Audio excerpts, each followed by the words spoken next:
says, "I'll be needing hands." "And when will you pull out?" "Oh, about 10 days, I think." "Why? You want to come along and do some honest work for a change?" "Hell, man, I'd love to. But no, we have trials set for all the next month." "Smoke, you know you're going up into Clint Black's country." "Clint Black doesn't bother me. I don't even know the man. All I know is he's a rancher who thinks he owns the whole damn Montana territory. He's got some rough old boys riding for him, Smoke. I've run up against some rough old boys a time or two in my life, Monty." Smoke spoke the word softly, but there was lead and fire and gun smoke behind them. Clint Black better rein in his hands and his mouth when he meets up with Smoke Jensen, the sheriff thought. If you aggravate him too much, Smoke will come after you looking like a demon out of hell. Both men watched as 3 young riders came walking their horses slowly up the street. Both men noted that the riders sat on Texas saddles. Without the wide skirt, the saddle horn was thicker and stronger for roping, and the stirrups were of the heavy-duty type. The brands were unfamiliar. All 3 cowboys wore their holsters tied down. One of the trio wore 2 guns.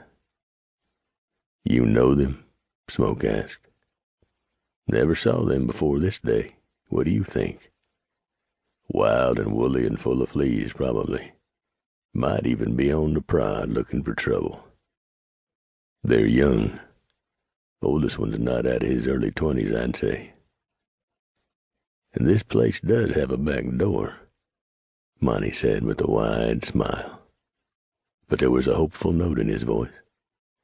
If the 3 young punchers wanted trouble, Smoke Jensen was the last man in the world they should brace. He didn't want trouble in Big Rock, and if it started, Smoke would not have initiated it. But there would be 3 dead rowdies on the barroom floor when the silence prevailed. Smoke chuckled. "Then use it." Sheriff Monty Carson laughed softly. "I was rather hoping you would." Boots sounded heavily on the boardwalks and spurs jingled. Too late now. The riders took off their hats and beat the trail dust from their clothing before stepping into the saloon. The one leading the pack slammed open the bat wings, and that irritated Monty. He looked at Smoke. There was no change in his expression. The trio ordered whiskey with a beer chaser. Their voices were too loud and too demanding. "Hunting trouble," Monty said softly.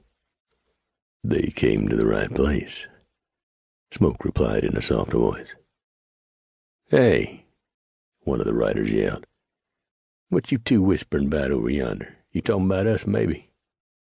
Monty was sitting in a way that only presented one side of his torso to the bar. He shoved back his chair and stood up. His badge was now visible. He walked to the 3 young would-be gun hands and faced them.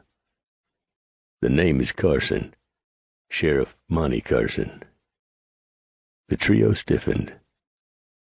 Monty Carson had been one of the West's premier gunfighters until he married and settled down in Big Rock. Everybody had heard of Monty Carson. "If you boys are looking for a drink, some food, and a place to spend the night, you found it right here in Big Rock. If you boys are looking for trouble, you found that right here and right now." One of Monty's deputies had seen the rowdies ride in. The back door of the saloon creaked. One of the young Texas toughs cut his eyes. The deputy stood behind them, a sawed-off double-barreled shotgun in his hands. He cocked both hammers. The slight sound was enormous in the now-quiet room. "I'll take this punk here," Monty said, his temper rising. "Jimmy, you blow the guts out of 2-gun over there by the bar." "And I'll take Tallboy," Smoke said, pushing back his chair and standing up. It seemed like he never would get through standing up. Smoke Jensen was several inches over 6 feet, with the weight to go with it. Huge hands and wrists, thickly muscled with massive shoulders and a barrel chest. He was lean at the hips, and his jeans bunched with powerful leg muscles.